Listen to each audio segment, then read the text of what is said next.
देश के तेज तर्रार संत श्री काली महाराज जी आज भोपाल के गर्द शोरूम पहुँचे हैं। उन्होंने जिस प्रकार देश में धर्म की जो ध्वजा लहराई है, कई आंधी कई तूफान आए, लेकिन वो अपने पद से बिल्कुल नहीं डगमगाए और धर्म के लिए विधर्मियों से लगातार वो लड़ते रहे। आज मध्य प्रदेश की पावन धरती भोपाल पधारे, पूरी धरती को उन्होंने पवित्र कर दिया। आज हमारे बीच मौजूद हैं, हम चर्चा करना नहीं। पहले तो भोपाल आए, कैसे? ओम काली, बहुत अच्छा लग रहा है। भोपाल से ही प्रसिद्धि हुई है हमारी भोजेश्वर महादेव मंदिर से विशेष रूप से। तो भोजेश्वर महादेव का वरदान प्राप्त है, तो ये धरती हमारे लिए पूज्य है। वैसे तो पृथ्वी देवी ही हिंदुओं के लिए पूज्य हैं, लेकिन भारत माता, उसमें भी भोपाल क्षेत्र हमारे प्रसिद्धि का कारण होने के कारण भोजेश्वर महादेव के चरणों में भी नमस्कार है। अभी जाएंगे हम दर्शन के लिए। बहुत अद्भुत लगता है भोपाल आने पर। चल रहा था जो इस धर्म के प्रति लोग कटाक्ष करते रहते हैं। अभी मैं नाम नहीं लूँगा कि बड़े साहब एक धर्म की यात्रा रोकने के लिए कोर्ट कट का प्रयास करके लगता है। मुझे प्रश्न नहीं आया समझ में। सर, अभी वीरेंद्र शास्त्री जी जो यात्रा चले उसको लेकर दामोदर यादव सिंह जो कोर्ट में गए कि यात्रा रोका जाए, सनातन यात्रा रोका जाए। अब हिंदुत्व के उत्थान के कार्य जो भी करेगा उसमें कमी नहीं, लोग तोड़ंगा डालेंगे। श्री धीरेन्द्र कृष्ण शास्त्री जी बहुत बढ़िया काम कर रहे हैं, अद्भुत काम कर रहे हैं। तो जो अधर्मी हैं उनके पेट में गोला उठेगा तो इस प्रकार की हरकतें करेंगे। लेकिन जो लोग साथ में आना चाहते हैं उनके साथ में हम धर्म का कार्य करेंगे, हिंदुत्व के उत्थान का कार्य करेंगे। जो नहीं आना चाहते हैं उनके बिना कार्य कर लेंगे, और जो बीच में आएंगे उनको काट के कार्य करेंगे हम, लेकिन करेंगे जरूर हिंदुत्व का कार्य। भाई, हिंदू राष्ट्र तो बना के ही रहेंगे हम। गुरुदेव, आपके जो शब्द है वो शब्द नहीं लोगों के दिलों में तीर जैसे चुभ जाते। जो अधर्मी रहते, जो विधर्मी रहते, उनको बिल्कुल राम बाण की तरह चुभते हैं। तो चुभना ही चाहिए, और सिर्फ चुभना नहीं चाहिए तो घुस जाना चाहिए और खत्म हो जाने चाहिए वो। सर, बड़ा सवाल निकल के आया है। गर्ग शोरूम के जो संचालक आलोक गर्ग जी, 4 दिन पहले उनके बड़ा मामला चोरी का हुआ, इसके बावजूद भी वो धर्म के मामले में हटे नहीं और आज इतना बड़ा कार्यक्रम कर आपको बुलाया, आप भी पहुंचे। हाँ, निस्संशय मामले कुछ भी दर्ज हो जाए, कुछ भी केसेस हो जाए, मरना पड़े, कुछ भी हो जाए, मारना पड़े, लेकिन हमें राष्ट्र का संरक्षण करना है। ऐसे जिनके हृदय में है वो निरंतर धर्म मार्ग पे चलते हुए राष्ट्र का संरक्षण करते हैं। उनमें से ही ये लोग हैं जो निरंतर कार्य कर रहे हैं। नीम बाबा करोड़ी आप कार्यक्रम मौजूद हुए, कैसे? बहुत अद्भुत। बाबा नीम करोड़ी जी के चरणों में गायन सेवा अर्पण करके मैं धन्य धन्य महसूस कर रहा हूँ।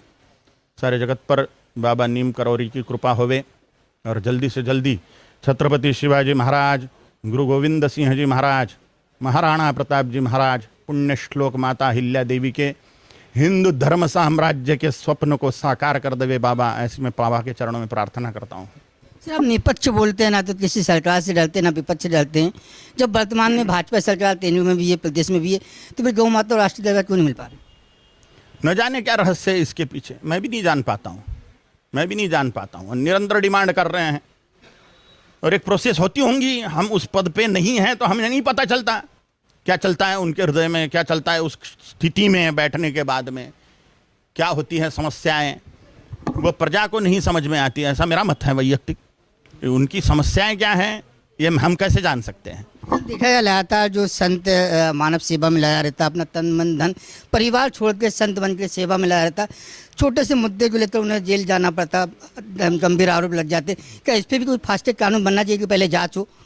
निस्संशय मीडिया में धर्मी लोगों के लिए जो धर्म कार्य कर रहे हैं उनके ऊपर कुछ आरोप पड़ते बराबर मीडिया उनको तू तलाक से बोलना चालू करती है, जैसे आरोप सिद्ध ही हो चुका है। यही कोई मौलाना के लिए कोई बोल के बतावे, न्यूज चैनल का ऑफिस ही फूंक दिया जा सकता है। सिद्ध होने के बाद में भी मीडिया उछाल नहीं सकती उसको। मुसलमानों के सामने मीडिया फट्टू बन जाती है। मीडिया को जैसे हिंदू धर्म प्रेमी लोगों पर उछालने से पहले सोचना चाहिए, वैसा सोचना चाहिए जैसा वो मुसलमान धर्मगुरुओं के लिए, मुसलमान मौलानाओं के लिए सोचती है कि फूट ना जाए ऑफिस। और ये हिंदुओं की कमजोरी है। हिंदुओं में सड़ा हुए जातिवाद के कारण एकता ना है, धर्म के प्रति प्रेम नहीं है जैसा चाहिए वैसा, क्योंकि धर्म शिक्षा है ही नहीं शिक्षण व्यवस्था में। हमें धर्म सिखाने के लिए कोई व्यवस्था नहीं है। हमें ना घर से, ना स्कूलों से, ना कॉलेजों से, ना मंदिरों से, कहीं से भी हमें धर्म शिक्षा नहीं है। देव शक्तियों के दृष्टिकोण से मंदिर जागृत हैं, लेकिन धर्म शिक्षा के दृष्टिकोण से मंदिर मरे हुए हैं। हिंदुओं को सड़ा हुआ जातीयवाद सिखाया जाता है, घर से है या बाहर से है, लेकिन इनको धर्म प्रेम नहीं सिखाया जाता। इनको धर्म प्रेम सिखाने के लिए हमें ऐसे टंकसालों की धर्म शिक्षा देने वाले स्कूलों की, कॉलेजों की ज़रूरत है, यूनिवर्सिटियों की ज़रूरत है, जहाँ पर भौतिक उन्नति की भी शिक्षाएं प्रदान की जा सके और धर्म शिक्षा भी दी जा सके, जिससे हिंदू कट्टर राष्ट्रभक्त धर्म भक्त होवे, जिससे हम आने वाले संकट को पहचानते हुए राष्ट्र का संरक्षण कर सकें और हमारे धर्म प्रेमी लोगों पर सड़े हुए जो आरोप लगते हैं उनको भी छानबीन करने के बाद में सिद्ध होने पर धर्मपीठ उसको फांसी की शिक्षा देवे। मुसलमान जैसे बोलते हैं हमारा अंदरूनी मामला है, हिंदुओं का सारे जगत के लिए मामला है क्या? हिंदुओं का भी अंदरूनी मामला है। अभी आसाराम बापू पर के सभी आरोप झूठे साबित हो रहे हैं, तो सारे जगत में छीथू हो रही है कि कैसे हिंदू लोग हैं कि अपने धर्मगुरुओं का संरक्षण भी नहीं कर पाते हैं। यानी धर्मगुरुओं ने मरमर करना हिंदुओं के कल्याण के लिए। तो आप चाहते हो कि जो पूरा मामला है तो संत पे लगता है तो वो अदालत से ना होते, संत जो वरिष्ठ संत उनके पास अदालत में जाएं, लेकिन मीडिया जैसे उस पर ठप्पा लगा देती है कि इसने साधु ने ऐसा करा ही हुआ है। झूठे आरोप क्यों नहीं हो सकते उस पर भाई? वो जांच होने के बाद में पहले उसकी इज्जत की धज्जियां उड़ा देते हैं। ये मीडिया जो ऐसा करती है, जो सच्ची मीडिया है वो तो छानबीन होने के बाद में ही कुछ बात करेगी, लेकिन जो निरंतर अधर्मियों के द्वारा संचालित मीडिया है, जो हिंदुत्व का नाश करने पर तुली हुई मीडिया है, वह साधु पर आरोप लगते बराबर बिना छानबीन किए उनको वो घोषित कर देते हैं कि यह है ही ऐसा कुकर्मी व्यक्ति। तो ये गलत है, इस पर अंकुश होना चाहिए शासन का। क्या लगता है सर, कोई बड़ी ताकत हमारे हिंदू धर्म को खत्म करने के प्रयास से कोई फंडिंग भी कर रही? निस्संशय इस्लाम और क्रिश्चियनिटी हिंदुत्व के नाश पे उतारू है। मौलाना रशीदी ने टीवी पे बोल दिया है 20 साल बाद हम राम मंदिर फोड़ देंगे।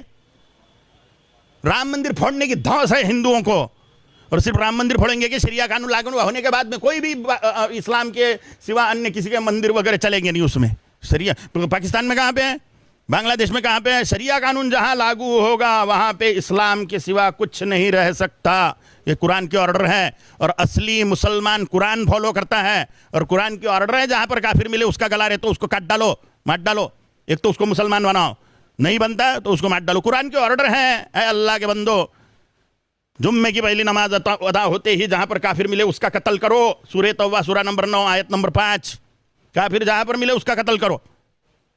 और वो कुरान की ऑर्डर फॉलो करेंगे, और उनकी इच्छा ही है भारत का गजवा करने की। हम महामूर्ख लोग हैं, सड़े हुए जातिवाद में एक दूसरे के टांगे खींच रहे हैं। एक दूसरे की उन्नति कराते हुए भारत को हिंदू राष्ट्र घोषित करने के लिए हमें प्रयत्नशील होना चाहिए। सभी साधुओं को यही करना चाहिए। साधुओं को हाथ जोड़ के पैर पड़ के विनती है, सड़े हुए जातीयवाद को समाज से नष्ट करने का प्रयत्न करिए। हिंदू राष्ट्र बनेगा तो सभी के सभी साधुओं की इच्छाएं पूर्ण हो जाएंगी। साधु की इच्छा क्या है? हिंदू राष्ट्र हो जाए, मंदिर सुरक्षित रहें, बहन बेटियां सुरक्षित रहें, हिंदुओं की बहन बेटियों पर लव जिहाद की केसेस ना घटित हो, गौ माता सुरक्षित होए, संपूर्ण गोवंश हत्याबंदी का केंद्रीय कठोर कानून बने, फांसी की सजा हो उस कानून में। तो यही साधुओं की इच्छा है। तो ये हिंदू राष्ट्र होए बिना संभव नहीं है, और हिंदू राष्ट्र ना राजनीति का हिंदूकरण किए बिना ये संभव नहीं हिंदू राष्ट्र होना। इसलिए हिंदुओं को वोटर बैंक बनना चाहिए। हिंदू 45% से ज्यादा वोट नहीं करता, मुसलमान 100% वोट करता है, इस्लाम के लिए वोट करता है। हिंदू वोट करता है मेरे जात का खड़ा है, इसलिए दाल चावल के भाव कम करने के लिए हिंदू वोट करता है। ये हिंदुओं का ड्रॉबैक है। हमें हिंदू राष्ट्र स्थापना के लिए वोट करना चाहिए। हिंदुओं का विकास और हिंदुओं का साथ, ये हम हिंदू वोटर बैंक का एजेंडा होना चाहिए। जो हिंदू हित की बात करे उसी को हम मतदान करें, हमारे दिमाग में रहे तो हम यूं ही हिंदू राष्ट्र बना देवे फटाफट, बिल्कुल शांतिपूर्वक। बड़ा सवाल, एक वरिष्ठ पत्रकार भी निशा जलदी जी, और वो आपके परम भक्तों में जानी जाती है, क्या संदेश? क्या जी? निशा जलदी जी आपके परम भक्तों में जानी जाती है। बाबा जी की परम भक्त है, नीब करोरी बाबा जी की। तो मैं तो भाई हूं, सभी बहनों का मैं भाई हूं, सभी बच्चों का मैं मामा। तो जितने भी राष्ट्रनिष्ठ राष्ट्रवादी पत्रकार है, धर्मनिष्ठ पत्रकार है, हृदय से इच्छा करता हूं अगस्तीश्वर कालिका परमेश्वरी के चरणों में, बाबा नीम करोरी जी के दर्शन को आया हूं, उनकी सेवा के लिए आया हूं, उनके चरणों में, कि इस राष्ट्र के एक प्रधान स्तंभ जो है पत्रकारिता, जो इसमें राष्ट्र की उन्नति के लिए पत्रकार कार्यरत हैं, कालिका परमेश्वरी अगस्तीश्वर भगवान नीब करोरी बाबा जी, उनके परिवार का, उनका और उनके प्रिय लोगों का परम कल्याण करे, उन्नति करावे। ओम काली। तो ये थे हमारे साथ कालीचरण महाराज जी। ये शब्द नहीं, एक भविष्यवाणी है, और वास्तव में इस भविष्यवाणी को हमें समझना पड़ेगा। जब इस वर्तमान परिस्थिति में मुस्लिम संप्रदाय के लोगों ने खुलेआम चुनौती दी है कि हम 20 साल बाद राम मंदिर तोड़ देंगे, तो वास्तव में ये चुनौती नहीं है, ये सत्य है। और कालीचरण महाराज जी ने इस सत्यता को आम जनता के सामने बखूबी रखा है। अब जनता को समझना है कि हम सबको एकता के साथ में, संगठन के साथ में, सत्य का साथ देकर भगवान श्री राम के जो मंदिर निर्माण हुआ उसको बचाना है, और हिंदू को हिंदू राष्ट्र बनाने में पूर्ण रूप से सहयोग करना होगा। नहीं तो वो दिन दूर नहीं कि ये पूरा देश मुस्लिम राष्ट्र बन जाएगा। तो दोस्तों, वास्तव में संत जब जब बोले हैं तो आगे सत्यता को बताया है, उस सत्यता को हमें मानना चाहिए, और उनको बताए हुए मार्ग पर एकजुटता के साथ हमें उनके कदम से कदम मिला के चलना चाहिए। और मीडिया चैनलों से मैं ये कहना चाहूँगा कि कभी भी हमारे किसी संत पर कोई आरोप लगता है तो बिना तत्व जाने उस खबर को ना चलाए, चलाने से पहले 10 बार उस खबर पर अध्ययन करें, क्योंकि ये खबर ही नहीं, हमारा सनातन का अपमान भी है। आज जो हमारा सनातन जिंदा है तो संत की वजह से ये, और वो संत जो संत है जो हमारे, उसकी बदौलत से ये सनातन जिंदा है, तो उन्हें जीवित रखना हमारा परम कर्तव्य है। नमस्कार। फिलहाल के लिए इस खास खबर में इतना ही। देश विदेश की तमाम बड़ी खबरों को जानने के लिए देखते रहें हेडलाइन 24 न्यूज। नमस्कार।